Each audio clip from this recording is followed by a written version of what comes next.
Olha, essas minhas lembranças da minha terra são fortes. Assim, são coisas que me trazem ainda muita emoção.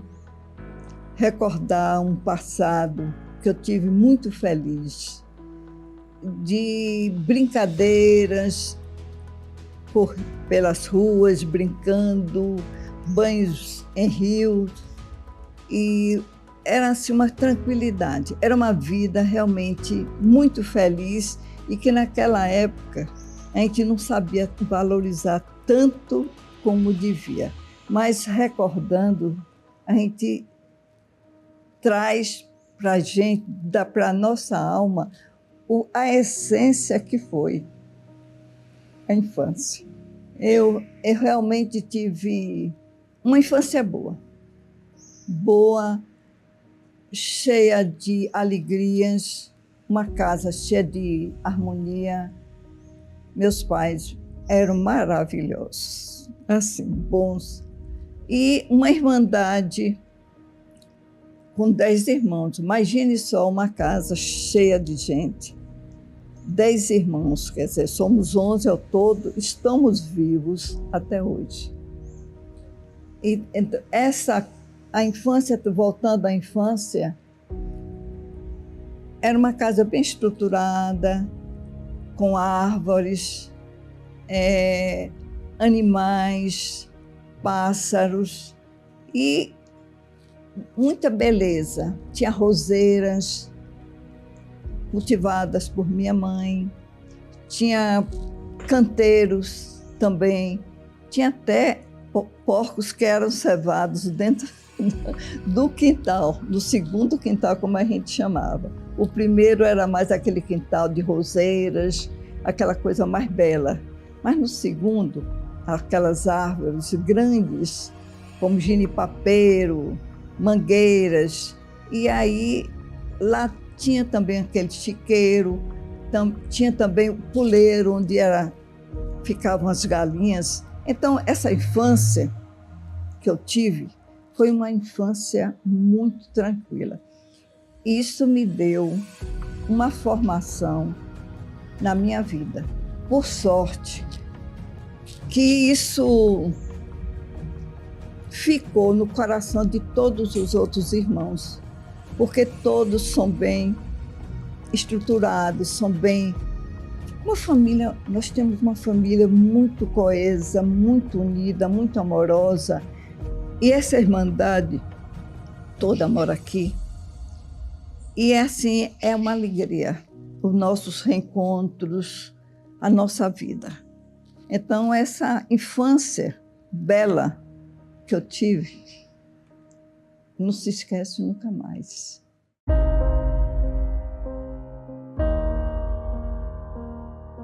Lá tem uma várzea, não sei se vocês sabem o que significa uma várzea. É como se fosse uma área muito grande de argilas, que quando vem a seca, fica a argila toda partida. Acho que vocês conhecem isso, né?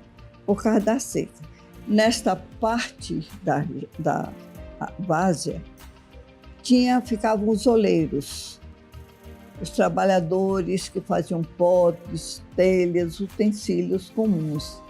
Eu me lembro que eu peguei uma argila, uma porção de argila, levei lá para casa e eu acho que no quintal mesmo, acho que não foi, no quintal, sem ninguém observar, eu fui moldando uma escultura. E me lembro que foi uma escultura mais ou menos de 30 centímetros mais, uma figura humana. Era uma figura em pé, imagine. Parece que era até um índio. Eu sei que eu botei o rosto, os braços, né? Eu sei que eu consegui botar ela em pé.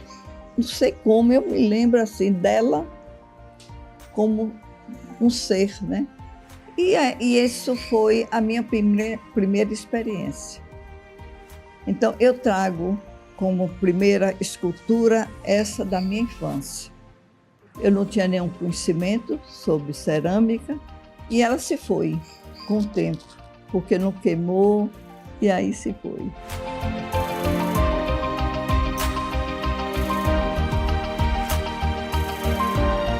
A vinda nossa para Salvador foi aos poucos, não é isso?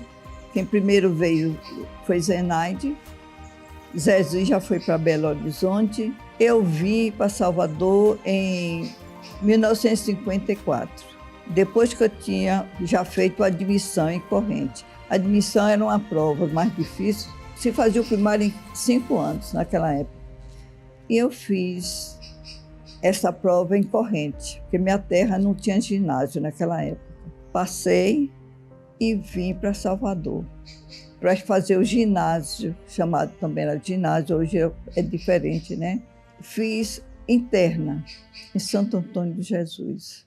Essa experiência foi uma experiência assim, um pouco difícil para mim. Eu era uma adolescente, não tinha nenhuma maturidade para enfrentar um internato.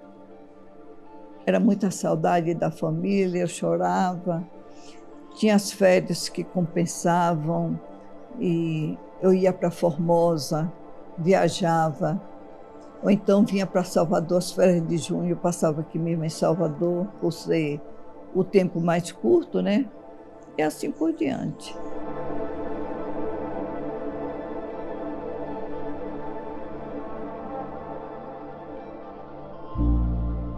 Depois do ginásio, eu vim morar já aqui em Salvador, porque meus irmãos já moravam aqui no Santo Antônio, além do Carmo. Era uma casa alugada, Zezinha alugou essa casa e já tinha alguns irmãos morando aqui. Então, a família veio aos poucos. À medida que, pela necessidade de estudar na capital, vinham assim. Então, quando eu vim, fui estudar no ICEA, Instituto Normal Isaías Alves. Me formei em pedagogia e depois é que eu fiz, em 1960, o vestibular para Belas Artes. Acho que já tinha dentro de mim essa vontade. Estava já... Quando a gente quer alguma coisa, uma necessidade de acrescentar mais alguma coisa nas nossas vidas, né? Um sonho de conhecer as artes. Eu sempre gostei de artes. Eu gostava das artes. Desde o início da minha vida, lá em Santo Antônio de Jesus, as colegas, era feminino internato, né? Me pediam para detalhar as letras, desenhar, fazer ramos, fazer algum desenho na capa de cada álbum de memória, que já tinha esses álbuns, né? Eram uns álbuns que se fazia. E eu sempre, essa tendência vinha, né, crescendo. Quando eu me decidi a fazer faculdade, foi para Belas Artes mesmo, porque era a minha vontade de conhecer um pouco das artes.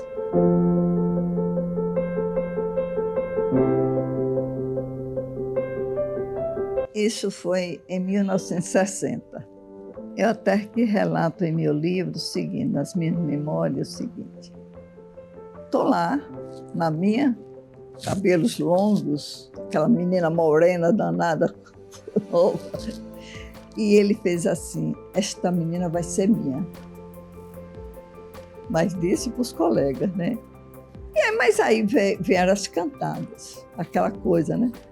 Querendo. Aí eu não queria nada. No início eu fiquei aquela coisa, mas eu sei que a vontade, as cantadas foram amolecendo o meu coração. E aí um dia eu dei o sim, que foi para sempre. Esse sim, vivemos 57 anos juntos. Então foi assim um encontro, né? Como se diz, de duas almas. Prevaleceu o amor o tempo todo.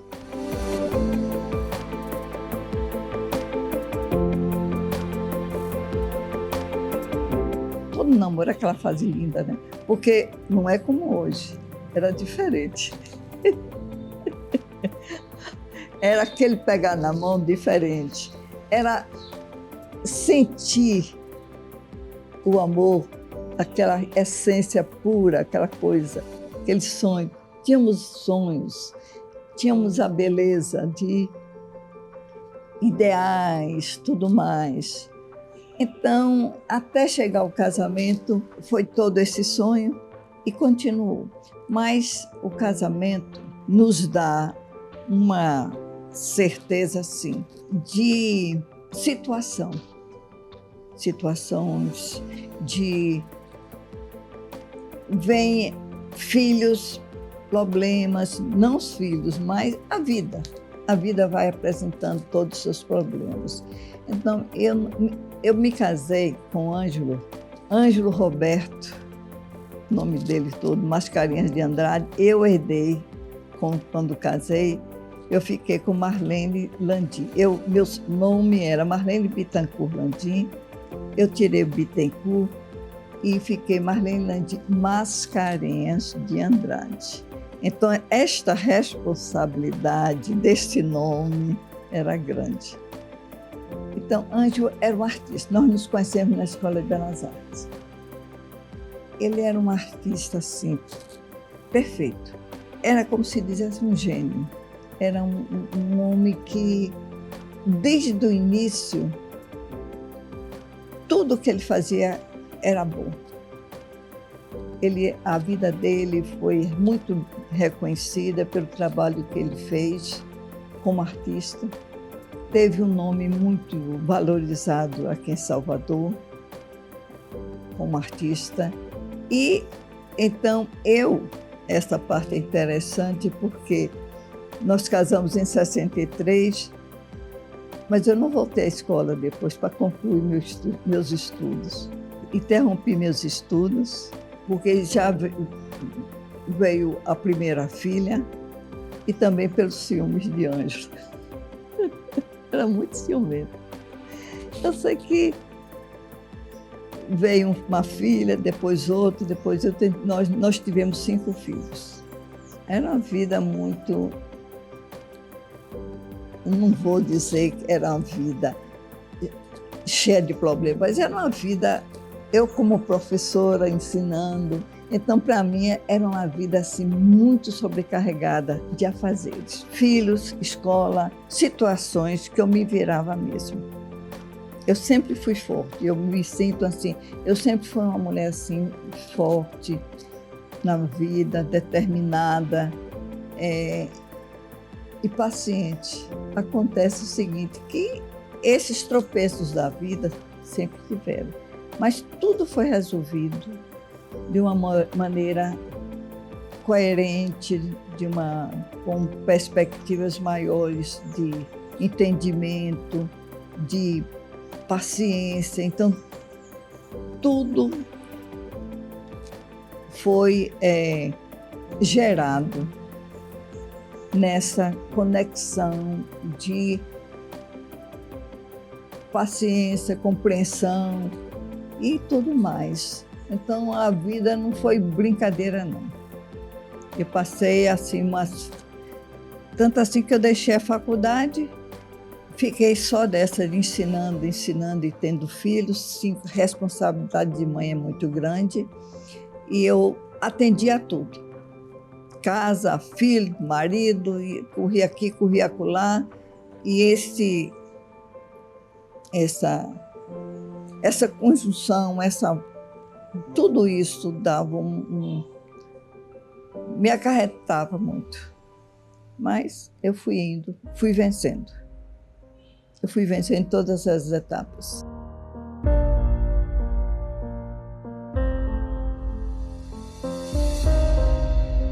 Nessa primeira fase da escola, que foi na 28 de setembro, ali na Baixo Sapateiro, indo para a Sé, era um prédio muito bom, antigo. Trabalhei muito com a cerâmica, mas eu não fiz esculturas nessa fase, porque pegava também outras matérias, pintura, gravura e muitas outras. Quando eu deixei a Escola de Belas Artes, eu fiz um curso especial com o Udo Kinoff. Ele era alemão, morava aqui em Brotas. Ele foi professor da Escola de Belas Artes e esse curso me valeu muito, porque foi fazendo esse curso livre com o Udo Kinoff que eu fiz as minhas primeiras esculturas, inclusive essa aqui, essa dali, ela é a mais antiga que eu tenho. E fiz muitas outras. Nessa época, eu expus no Castro Alves, numa coletiva de artistas nordestinos, com outros artistas. Então, minha primeira exposição foi uma coletiva. E aí, depois de 15 anos, eu retornei à faculdade. Ângelo era aquele artista já pronto, fazendo exposições, isso e aquilo. Mas em mim faltava muito, o meu ego gritava por uma liberdade assim nas artes. Queria crescer, queria ser eu. Então fiquei como se fosse dentro de mim oprimida.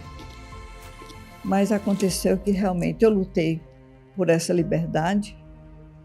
Aconteceu, voltei à faculdade, me formei em Belas Artes. Isso já na década de 80. De 80 a 85 eu voltei à faculdade, concluindo o curso de desenho.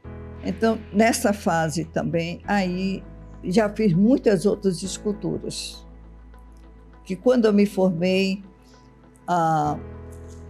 depois da solenidade, teve uma exposição, né? Uma exposição mesmo, com todos os alunos que tinham se formado, e eu, nessa época, expus minhas esculturas no Museu de Arte Moderna da Bahia. Aí vindo, parava porque a vida me enchia de afazeres que eu não podia me dedicar à arte. Era uma coisa séria. Ensinar requer muito tempo. Eu ensinava 2 turnos, então não sobrava tempo para mim. Não tinha esse campo livre, não tinha. Então eu ficava na vontade. Mas de vez em quando acontecia que eu voltava à cerâmica. Primeiramente só fazia trabalhos assim, Madonas. Tanto assim que eu fiz a exposição na Casa do Comércio em 1997. A maior parte dos meus trabalhos foram essas Madonas.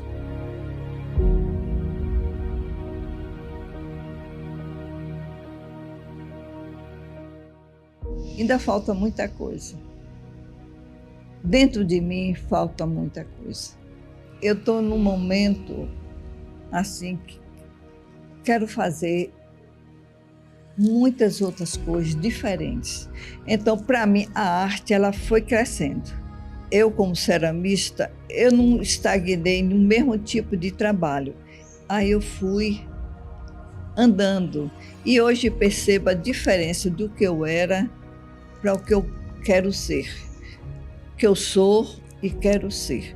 Então, eu quero uma coisa livre, uma liberdade maior no meu trabalho. Eu estou tentando isso. Só que a argila, ela é muito boa de se moldar.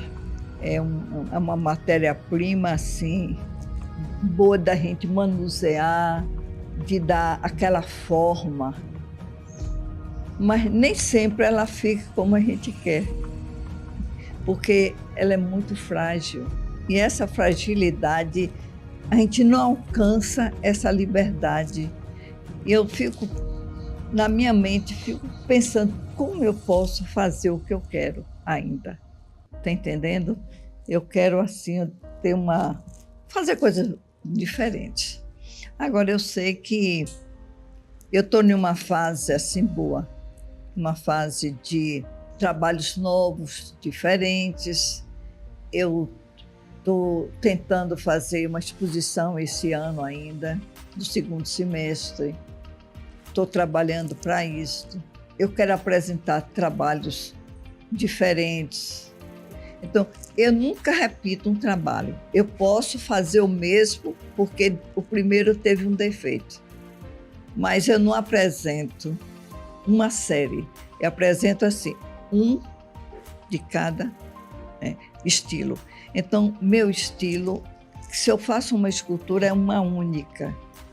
É como eu digo assim, olha, você tem uma peça única no mundo. Então, que valorizem essa peça única, porque eu não faço outra igual. Eu não copio de artista nenhum, nunca copiei nada. Tudo é criação minha. Essa Marlene Terna quer botar muita coisa ainda para fora, quero me sentir assim, ó, deixar alguma coisinha assim para esses netos, filhos, bisnetos, alguma coisinha que possa ser. Essa foi minha véia que fez.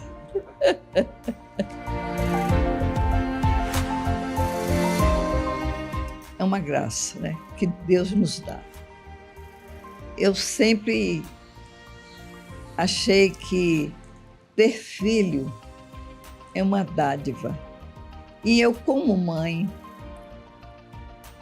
eu dei muito amor e dou. Eu sou aquela mãe que, embora casados, hoje em dia, separados, isso aqui, aquilo lá, mas eu acompanho a vida de cada um. Então, é uma bênção. Para mim, eu tive assim 5 filhos, que foi para mim uma bênção de Deus.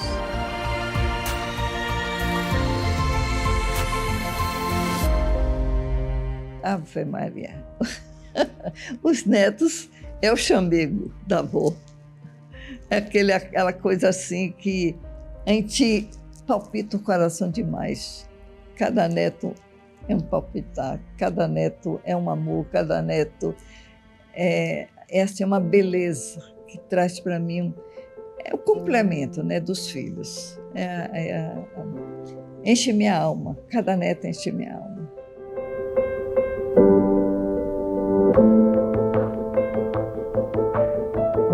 Todas essas fases da minha vida foram superadas.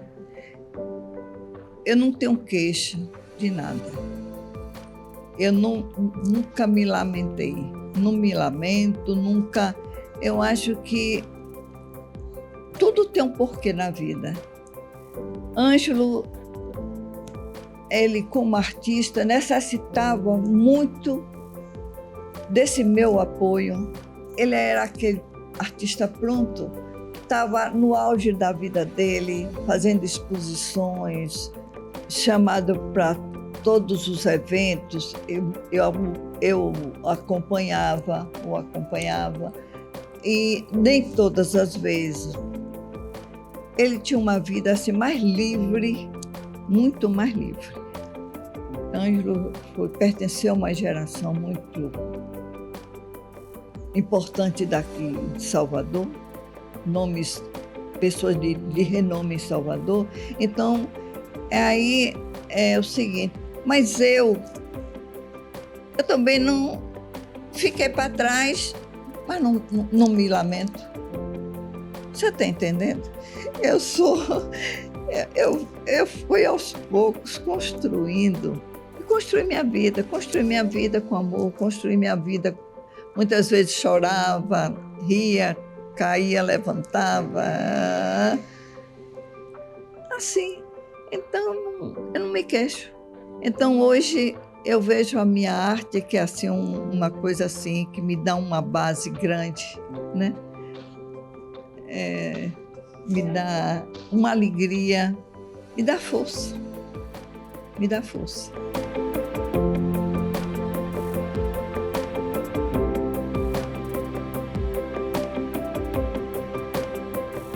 embora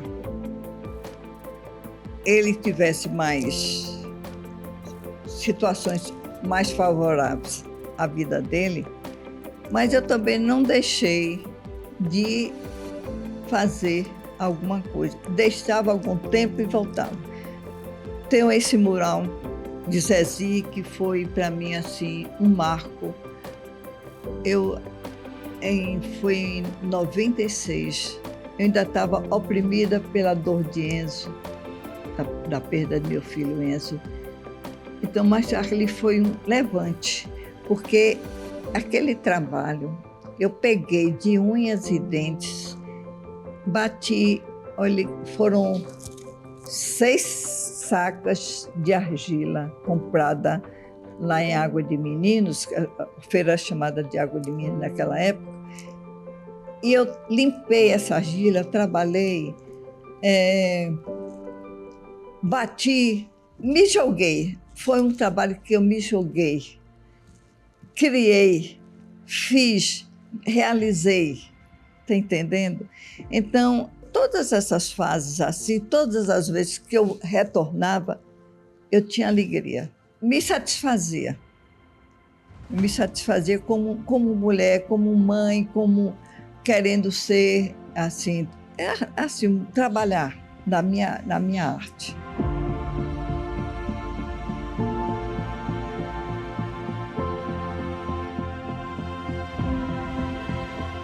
Primeiro é matéria, que é a cerâmica, a argila, é isso.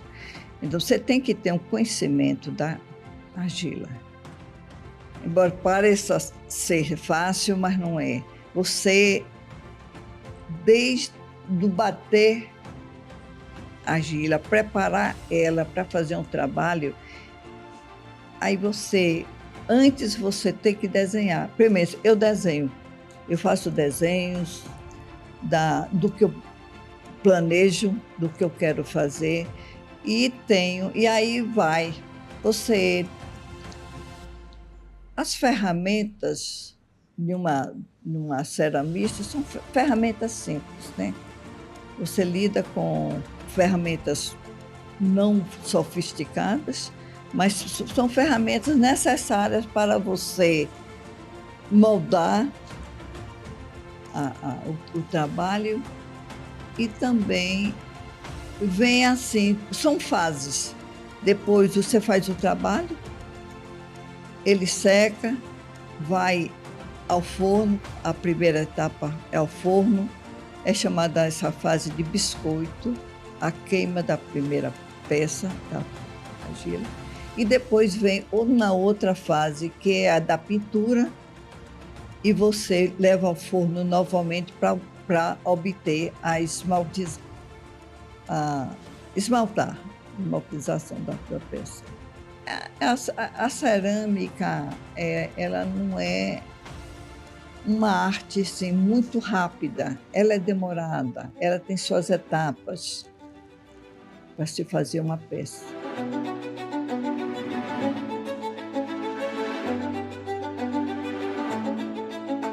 Quando eu estou planejando uma exposição, eu procuro fazer esse tipo de trabalho diversificado. Vamos dizer, trabalhos de parede, eu gosto. Então, eu esquematizo assim, no mínimo 20 esculturas para cada exposição, 20 trabalhos de parede, muitos trabalhos de objetos de arte para mesa, para peça. Então, eu esquematizo assim, variando, porque é muito difícil fazer uma escultura e fica monótono. Acho que uma exposição só com esculturas é muito monótono. Então, quando você vê em uma exposição vários tipos de trabalhos, esses trabalhos diversificados, então é mais agradável, porque nem todo mundo gosta de uma escultura, nem todo mundo gosta de outro tipo. Então, tem que haver várias composições Então, eu não repito. Eu não gosto de repetir. Eu nunca posso fazer 2 vezes se a primeira saiu com defeito. E como é única, desenho único meu, eu aproveito para fazer novamente. Agora, eu gosto dessa forma mais livre, estilizada, uma forma mais moderna. Gosto assim.